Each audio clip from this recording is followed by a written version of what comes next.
오늘은 여러분들에게 예배를 왜 드려야 하나요? 라는 주제로 말씀을 나누도록 할 건데, 그 이전에 여러분들에게 한 가지 물어보도록 합니다. 앞에 있는 화면을 다 봐주세요.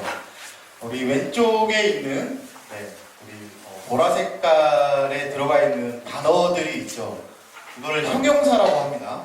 어떠한 단어를 꾸며주는 형용사가 있고, 오른쪽에는 또 파란색의 단어가 있는데, 왼쪽에 있는 단어와 오른쪽에 있는 단어를 조합해서 문장을 하나 만들어 보는 거예요. 우리 친구들이 지금 이 시간에 집중하시길 바랍니다.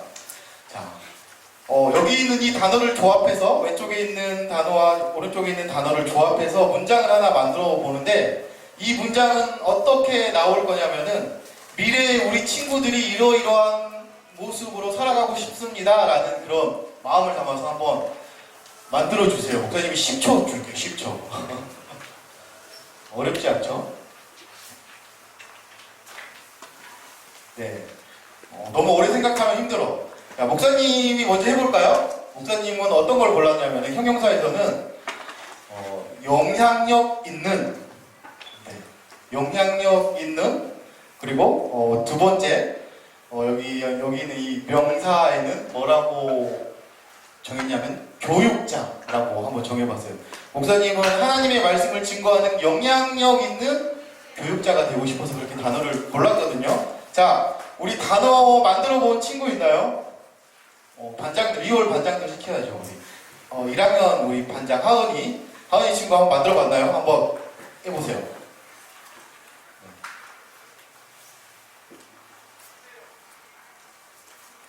큰 소리로.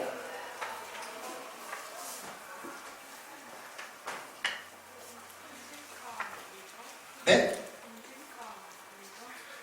듬직한 리더요? 정직한 리더. 정직한 리더가 되고, 정직이라고 하는 게 너무 중요하죠. 우리가 이 세상을 살아가면서. 자, 그러면은 우리 중3반에 우리 반장애들 진아 나왔나요? 진아. 거기 있죠? 거기. 네네네. 우리 진아 친구, 진아 친구가 한번 해줄래? 일어서서 큰 소리로. 네, 어렵지 않아요. 보이죠? 자, 우리 선생님 한번 시켜보도록 하겠습니다. 김정일 선생님, 우리 한번 해주실래요? 김정일 선생님.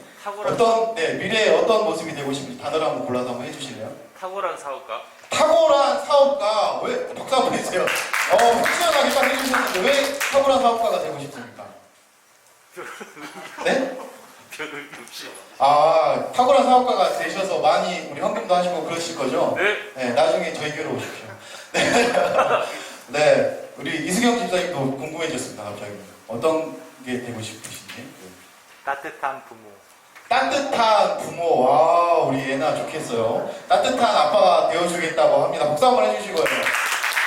자, 우리 찬양단에서 우리 준영이 친구 마지막으로 한번 해보도록. 준영이 친구 어떻게 되고 싶어요? 네. 형용사의 안정적인 하고 도와주는 게 섞어서. 안정적이면서 도와주는까지 섞었다. 오케이, 좋아요. 그래서 어떤 게 되고 싶어요? 여유 있는 교육자. 뭐라고요? 안정적인 도와주는 여유 있는 안정적인 도와주는 섞어서 여유 있는. 단어를 만들어 버린 거지 혼자서. 여유 있는 뭐라고요? 교육자. 박수 한번 해주세요. 없는 단어를 만들어 버리는 센스. 우리 준일 친구 목소리 너무 좋죠. 우리 찬양하는데. 자, 우리 친구들이 혹시 또 한번 해볼 친구 있나요? 네. 선생님 다시 한번. 다시 한 번요? 네, 죄송합니다. 시키지 않겠습니다. 왜냐면 꼭 뭔가를 말할 것 같아요. 목사님, 제가 원하는 대답을 말할 것 같아서. 근데 여기서 사실은 우리 친구들이 미래가 아니라 당장 지금 이 순간부터 꼭 배워야 되는 단어가 숨어져 있어요. 다시 한번 봐봐요. 우리가 원하는 모습들을 그렸는데, 사실은 하나님께서 정말로 바라시는 것, 미래가 아니라 오늘부터 미래까지 우리가 항상 이 모습 이대로 하나님께서는 서길 원하시거든요. 그게 어떤 모습인지 목사님 여러분들에게 보여주도록 할 건데, 사실은 여기 있는 단어에 숨어져 있는 단어가 있습니다. 우리 다 같이 한번 읽어볼까요? 자, 시작. 참된 예배자. 그래요.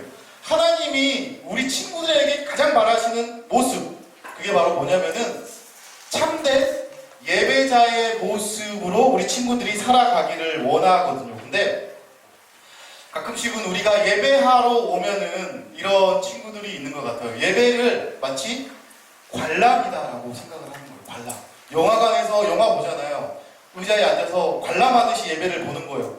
오늘 찬양단의 악기 연주는 훌륭한지, 오늘 목사님이 얼마나 재미있게 설교를 하는지 이렇게 관람하면서 딱 보고 있는 친구들도 있을 수가 있을 것 같아요. 근데 예배는 사실 하나님께서 우리가 예배자가 되기 원하시는데 예배는 관람하는 게 아니에요. 그리고 예배는 또 우리가 이렇게 생각을 할 수가 있어요. 어떠한 형식을 갖춘 프로그램이다 라고 생각을 할 수 있어요. 학교에서도 뭐 이런저런 프로그램들 많이 하잖아요. 주일날 여러분들 일요일이라는 단어를 쓰지 않습니다. 믿는 크리스찬들은 일요일이 아니라 주일이다라고 해요. 주님의 날. 주일날 뭐 드리는 뭐 하나의 프로그램이 아닌가라는 그런 생각도 할 수가 있고요. 또는 목사님이 인도하는 뭐 성경 공부쯤으로도 여러분들이 예배를 생각을 할 수가 있는데, 어떤 친구들에게 우리가 목사님이 한번 물어봤어요. 예배 시간은 우리에게 과연 어떤 시간인지 물어봤는데 그 친구가 뭐라고 대답을 했냐면요. 혹시 너 왜 오늘 예배 드리러 나왔어? 라고 물어봤는데 한 친구가 이렇게 대답을 했어요. 제가 예배를 드리러 온 이유는요, 우리 가정의 평화를 위해서 나왔어요 라고 한 거예요. 근데 이 말은 어떤 말이냐면, 내가 예배하러 나오지 않으면은 우리 집의 평화가 깨질 수도 있어요. 부모님이 나를 혼내기 때문에 저는 예배를 드리러 나오기도 합니다 라고 하는 거거든요. 근데 우리에게 있어서 참된 예배자가 되길 원하시는 하나님 앞에서 우리가 예배가 무엇이고 왜 예배를 드려야 하는지가 우리 마음 가운데 먼저 정립이 돼야 되는데, 예배라고 하는 게 뭔지, 왜 우리는 예배를 드려야 하는지, 이거를 뭐 우리가 불쑥불쑥 왜 예배를 드려야 하는지에 대한 이유를 말해보라라고 하면 잘 나오지 않아요. 정의하기가 쉽지 않거든요. 그래서 우리 친구들에게, 반장들에게 이런 미션을 한번 내줬습니다. 우리 친구들이 가장 예배드리고 싶은 순간은 언제입니까?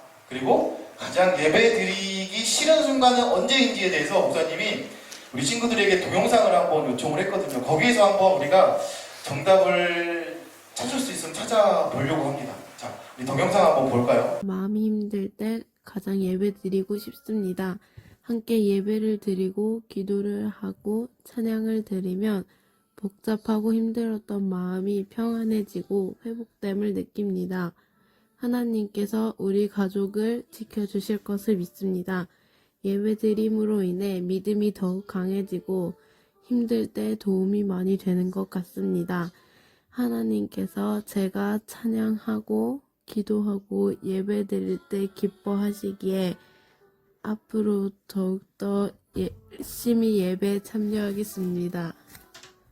가장 예배드리기 싫은 순간은 예배드리기 전날 밤에 할 일이 많아서 할 일을 끝내고 늦게 잔 후에 예배드리러 갈 때 좀 피곤한 상태여서 예배드리기 가장 싫은 순간인 것 같습니다.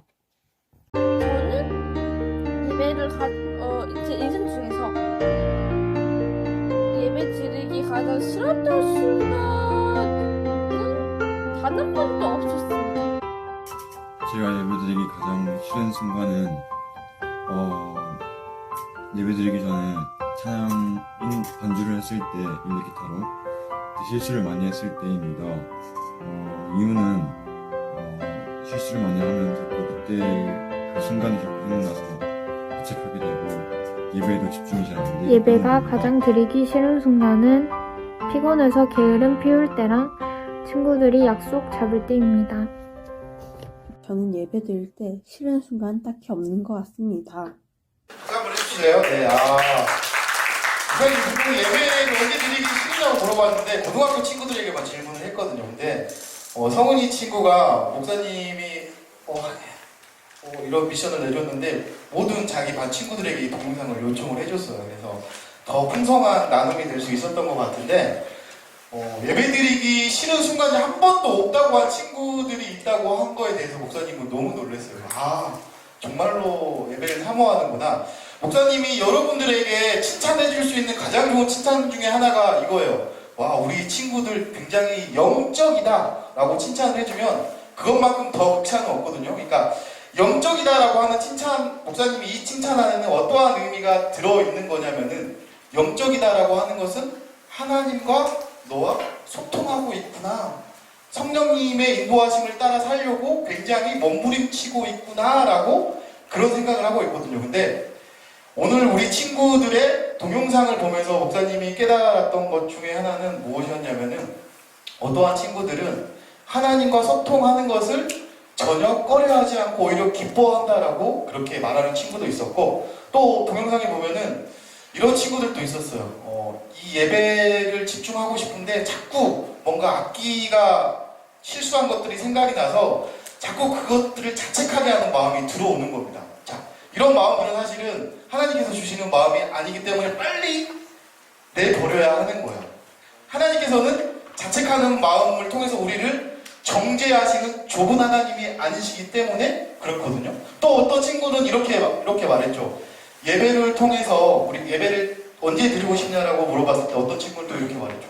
예배를 통해서 우리 가족들 뿐만이 아니라 내가 하나님 앞에서 건강할 수 있고 또 무사 안일할 수 있다라는 그런 생각들, 그런 안심감들, 그런 안도감들이 얻을 수 있다라고 그렇게 설명을 해주기도 했습니다. 우리 친구들이 예배를 드리고 싶은 순간, 예배를 드리기 싫은 순간에 대해서 여러 가지 다양하게 많은 것들을 말해줬는데, 이제는 우리가 한 가지의 포커스를 맞춰야 될 때가 왔어요. 우리가 생각하는 예배, 내가 정의해온 예배를 이제는 성경이 정의하는 예배대로 맞춰야 되는 순간이 온 거죠. 그러면 성경에서 말하는 예배는 무엇일까? 성경에서는 예배를 뭐라고 말하고 있을까? 먼저 우리가 이거에 대해서 이 질문에 답하기 위해서는 한 가지를 먼저 알아야 돼요. 우리가 학교에 가서 수업을 받을 때 수업을 드립니다라고 합니까? 수업을 참석합니다라고 합니까? 뭐라고 하죠? 그렇죠. 수업을 받는데 수업을 드립니다 이런 단어를 쓰지 않고 수업에 참석한다라고 하는데, 예배는요, 예배에 참석한다라는 단어는 조금 틀린 단어고 예배를 항상 드립니다라고 한단 말이에요. 그러니까 예배의 참된 의미가 이런 것들에 의해서 조금 숨어 있는 거죠. 예배라고 하는 것은 무엇일까? 성경에서는 예배에 대해서 뭐라고 말하고 있을까? 우리가 예배를 드리는 이유는 무엇일까?를 우리가 생각을 해봤으면 좋겠는데, 예배에 대한 단어를 먼저 이렇게 말하고 있습니다. 구약 성경에서는 예배를 아바드라라고 해요. 아바드. 굉장히 조금 어려운 단어 같은데, 이 아바드라라고 하는 단어는 뭐냐면은 섬깁니다, 봉사합니다 라는 그런 뜻이 있거든요. 그러니까 우리가 예배에 대해서 관람한다, 참석한다라고 예배에 접근하지 말라는 거예요. 예배는 우리의 주인 되신 하나님을 섬기며 봉사하는 행위가 예배라라고 먼저 구약 성경에서 이 예배에 대해서 이렇게 정의하고 있는 겁니다.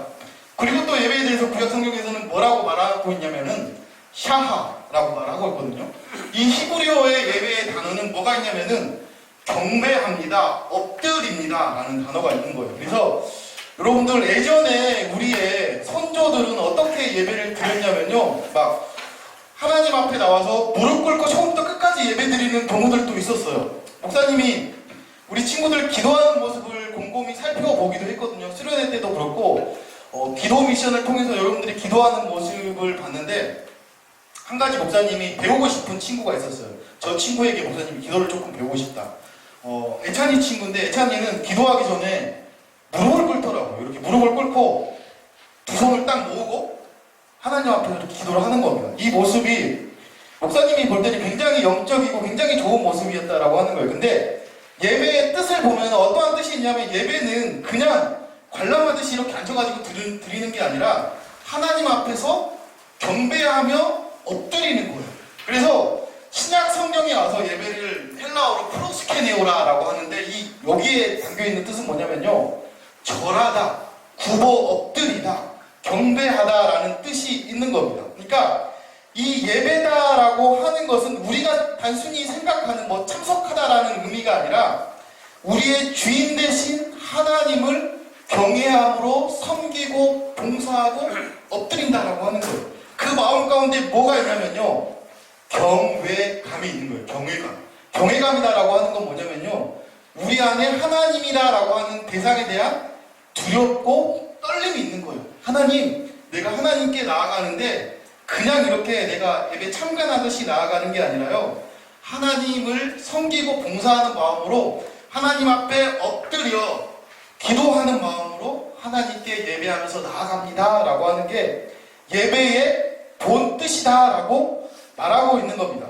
그래서 우리 친구들이 예배의 원 뜻을 먼저 생각을 한다면 예배는 여러분들 그냥 단순히 관람하거나 참관하는 게 예배가 아니에요. 우리가 일주일에 한 번도 예배에 빠지지 않아도 관람하듯이 예배를 드린다? 이렇게 예배를 드린다라고 한다면 하나님께서 이 예배를 받아주시지 않는다라고 하는 겁니다. 예배는 섬기는 대상 되신 하나님 앞에 우리의 온몸과 마음을 바쳐서 꿇어 엎드려서 주님 앞에 감사의 마음을 담아드려 올려드리는 거예요. 그게 하나님 앞에서 우리의 마음의 태도이고 그런 예배를 하나님께서 받으신다라고 예배라라고 하는 단어를 통해서 우리에게 말해주고 있다라고 하는 겁니다. 그래서 이 예배라라고 하는 정의 가운데 우리는 우리의 생각과 틀을 끼워 맞추는 작업이 먼저 필요하겠죠. 여러분들, 그래서 예배라라고 하는 것은 우리가 마땅히 하나님 앞에 드려야 할 나의 마음을 드리는 거예요. 내 안에 있는 가장 소중하고 가장 가치 있고 가장 고귀한 내 마음을 하나님께 올려드리는 게 바로 예배라라고 하는데, 여러분들 예배의 변천사를 보면요, 구약 성경 때는 어떻게 구약의 백성들이 하나님 앞에서 예배를 드렸을까요? 구약의 백성들은 하나님께 예배를 드리러 나아가는데 단 한 번도 예배를 그냥 빈손으로 하나님께 나아가는 적이 없었어요. 구약의 백성들은 하나님께 예배 드리러 나아갈 때 항상 하나님께 무엇인가를 들고 갔습니다. 그러니까 구약 백성들이 생각하는 이 예배는 우리들이 생각하는 것처럼 낭만스럽거나 로맨틱하지 않거든요. 구약시대 때 제사가 어떻게 드려졌냐면 여러분들 여기 그림 보이시죠? 구약시대 때 예배는 어떻게 드려졌냐면은 하나님께 예배 드리러 나아가는데 빈손으로 가지고 나아가지 않는다라고 했어요. 구약시대 때는 반드시 제물을 가지고 나아갑니다. 소나 양이나 염소나 비둘기나 또는 곡식을 통해서 하나님 앞에서 제물을 드림으로써 이 제물을 죽여서 하나님께 드리는 거예요. 왜 제물을 가지고 하나님께 예배하러 나아가냐면은 여러분들 예배에 있어서 가장 중요한 게 뭐냐면은 목사님이 아까 영적인 거에 대해서 말했죠. 하나님과 우리와 예배를 통해서 소통하는 게 중요한 거예요. 교통하고 소통하고 하나님과 우리와 대화하고 소통하는 게 중요한데 구약시대의 백성들도 하나님과 소통하고 싶었던 거예요. 근데 하나님이 너무 거룩하신 분이신 거예요. 너무 흠이 없으시고 깨끗하시고 의로우시고 거룩하신 그 하나님 앞에서 내 죄악된 모습 그대로 하나님께 나아갈 수가 없는 거예요. 그 거룩한 하나님께 범접할 수도 없는 겁니다. 그래서 나의 죄를 가지고 하나님께 나아갈 수가 없기 때문에 소나 양이나 이 제물을 가지고 하나님께 나아가면서 이 제물을 하나님 앞에서 죽여서 태워서 하나님께 올려드리는 거예요. 그러므로 인해서 하나님과 우리와의 그런 끊어졌던 관계들을 회복하기 원하는 그런 마음으로 하나님께 예배를 드리면서 나아갔다라고 하는 겁니다. 그러니까 여러분들 가끔씩 구약의 예배를 이렇게 다시금 해보는 그런 단체들도 있어요. 근데 그 구약의 예배가 얼마나 우리가 생각하는 것보다 로맨틱하거나 그러지 않아요. 굉장히 끔찍할 수도 있어요. 소나 양을 잡아서 그 피를 흘리는 모습들, 그리고 그 제물이 불타 올라가는 모습들을 보면서 하나님 앞에서 죄를 가지고 예배 가운데 나아간다라고 하는 게 이렇게 어려운 문제구나 라고 할 수가 있는데, 이 예배는, 이 드림의 예배는 구약시대에 계속 쭉 이어져 옵니다. 그래서 구약시대 때 성막에서 예배를 드리고 나중에는 성막이 성전으로 바뀌게 돼요. 성전에서 예배를 드리게 되는데 솔로몬이다라고 하는 왕이 성전을 세웁니다. 그 성전에서도 이 예배의 형식은 그대로 가는 거예요. 어떤 예배? 번제, 소제, 화목제, 속건제, 속죄제. 이게 바로 이스라엘의 5가지 제사법입니다. 근데 이 안에 있는 이 제사법의 핵심은 무엇이냐면은 하나님께 내가 실수로 지은 죄, 고의로 지은 죄, 내 모든 죄를 하나님께 고하고 그 하나님과 연결되기 위해서 제물을 태우고 나아가는 겁니다. 그렇게 해서 그 제사들이 구약 성경에 있어서 계속 쭉 이어져 나아가는 거예요. 근데 이 제사법이 어떠한 순간이 되자요, 갑자기 완전히 모든 형식들이 바뀌기 시작을 합니다. 언제 이 구약의 예배가 완전히 바뀌기 시작을 하냐면요, 바로 예수님께서 오신 이후에 예배가 완전히 바뀌게 돼요. 예전에는 구약의 5가지 제사법들을 통해서 성전에서 제물을 잡고 또 제사함의 그런 고백들을 통해서 하나님께 나아갔는데, 예수님께서 오심으로 인해서 예배가 완전히 360도 바뀌게 되는 거예요. 어떻게 바뀌게 되느냐, 성경에서는 예수님이 하나님 앞에서 영원한 제물이 되셨다라고 말하고 있거든요.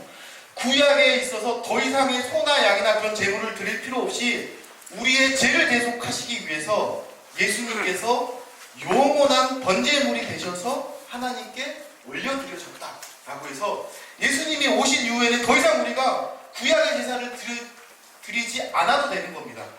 구약의 제사는 일시적이고 한시적입니다.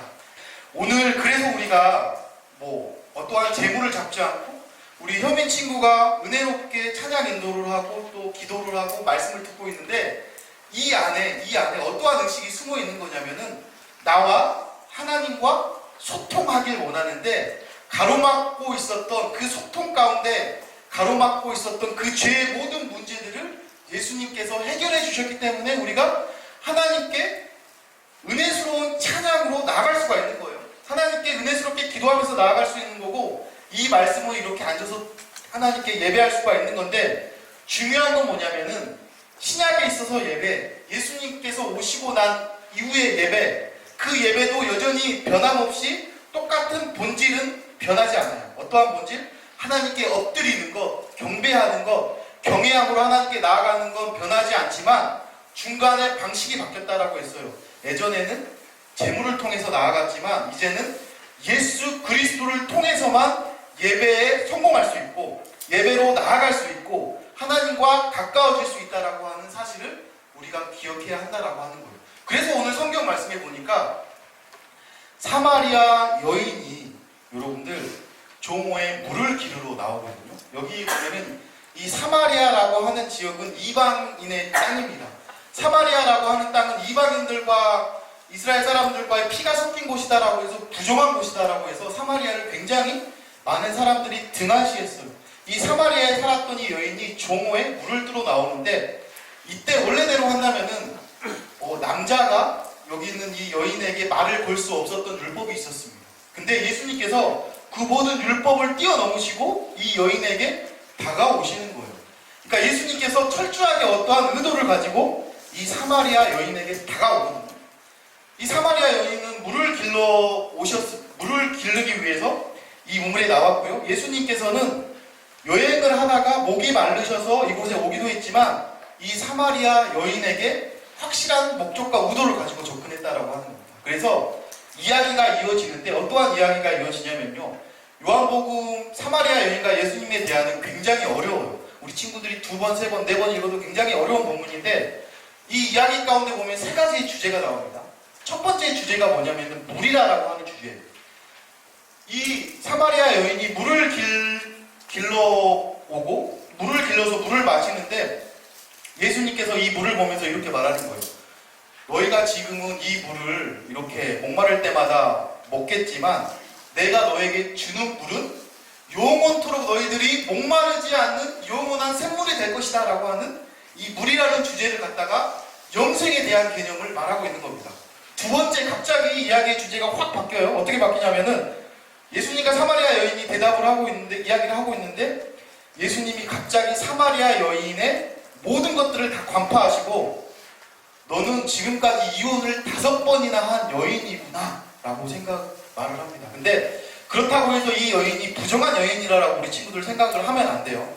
그 당시에는 여성들의 지위가 낮았어요. 여성들이 남성들과 같은 똑같은 지위가 아니라 일방적으로 결혼을 하다가 쫓겨나는 경우들이 많았는데, 이 사마리아 여인은 5번이나 어떻게 보면은 이혼을 경험하고 남자들에 의해서 쫓겨났을 가능성이 오히려 더 많은 여인입니다. 근데 그 남편에 대한 이야기를 하시는 겁니다. 그러니까 이 여인은 물을 길러 오면서도 굉장히 마음속이 답답했거든요. 답답하고 삶에 풀리지 않는 문제들이 너무나도 많아서 예수님께 나왔는데, 예수님이 자기의 모든 영적인 마음과 생각과 모든 것들을 다 꿰뚫어 보고 있는 거예요. 그리고 나서 예수님께서 남편 이야기를 하시더니 마지막으로 예수님께서 하고 싶은 이야기를 하시는데 그 이전에 이 여인이 갑자기 또 주제를 돌려서 이렇게 말을 합니다. 예수님, 우리는요 저기 있는 저 산에서 예배를 드리는데 남쪽에 사는 이스라엘 사람, 남유다 사람들은 예루살렘에서 예배를 드린다라고 하더라고요. 근데 어디에서 어떠한 장소에서 예배를 드리는 게 옳은 것이고 어떻게 예배 드리는 게 옳은 거예요? 라는 질문을 또 사마리아 여인이 예수님께 던집니다. 그때 예수님께서 뭐라고 대답을 해주시냐면은 오늘 우리가 읽었던 것처럼 이렇게 말씀을 해주시는 거예요. 자, 다 같이 한번 읽어볼까요? 이 말이 그냥 나오는 게 아니라 이러한 확실한 목적 가운데 나오는 거예요. 다 한 목소리로 읽어보겠습니다. 시작! 아버지께 참되게 예배하는 자들은 영과 진리로 예배할 때가 오나니 곧 이때라.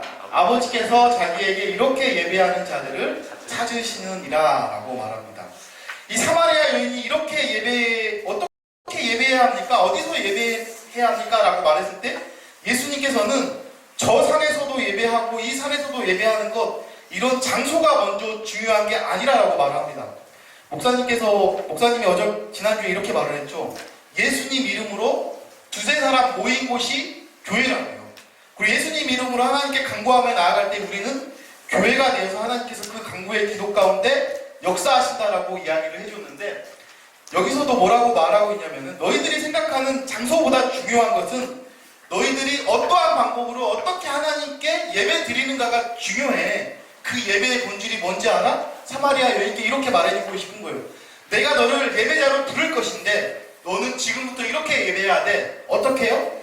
영과 진리로 예배해야 돼 라고 말하고 있는 겁니다. 영과 진리로 하나님께서는 예배자들을 찾고 있는데 참되게 예배하는 자들은 어떻게 예배한다? 영과 진리로 예배한다라고 말하고 있는 거예요. 그러면 여러분들에게 다시 한번 물어볼게요. 영으로 예배하는 게 뭔데요, 목사님? 진리로 예배하는 게 도대체 뭔데요? 왜 이렇게 어려워요? 영으로 예배한다라고 하는 건 뭘까요? 영으로 예배한다라고 하는 건 우리가 배웠잖아요. 셰르파 되시는 예수님, 성령님. 성령을 통해서 우리가 하나님께 예배하면서 나아갈 수 있다라고 하는 거예요. 성령님은 끊임없이 우리를 하나님께 인도해 주시는 우리의 조력자가 되시고 협력자가 되신다라고 하는 건데 여러분들 사실 이 사실을 우리 친구들이 잊지 않고 예배를 해야 돼요. 내가 내 힘으로 예배할 수 있다? 틀렸어요.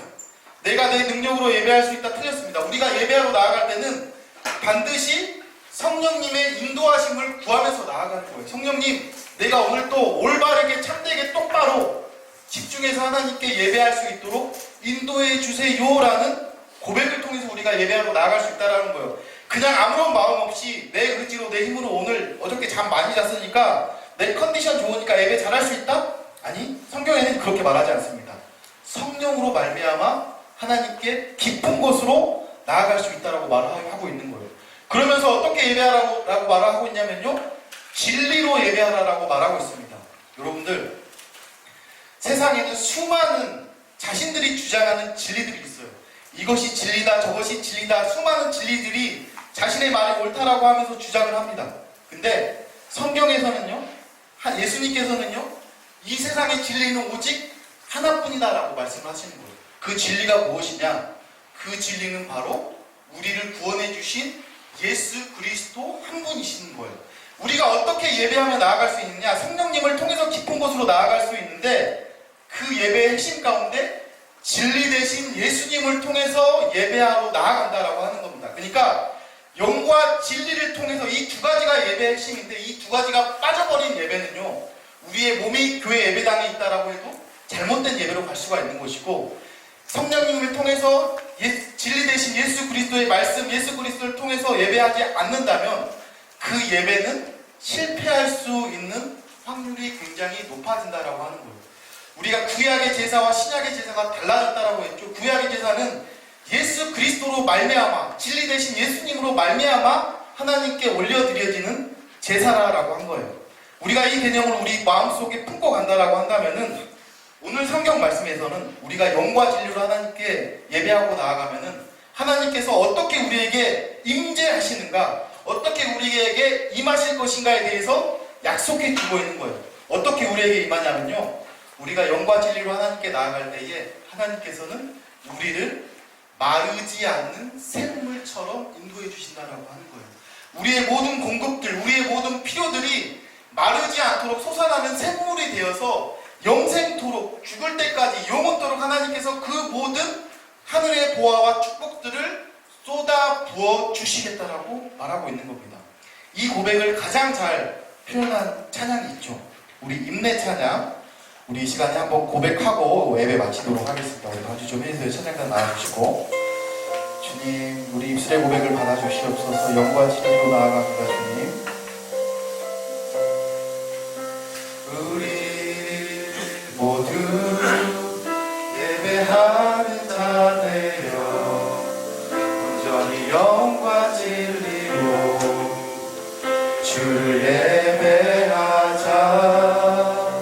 주가 우리와 함께해 영원히 함께 하시고 마르지 않는 샘물로 우릴 채우시리라. 우리 다 함께 고백하며 나아갑니다. 우리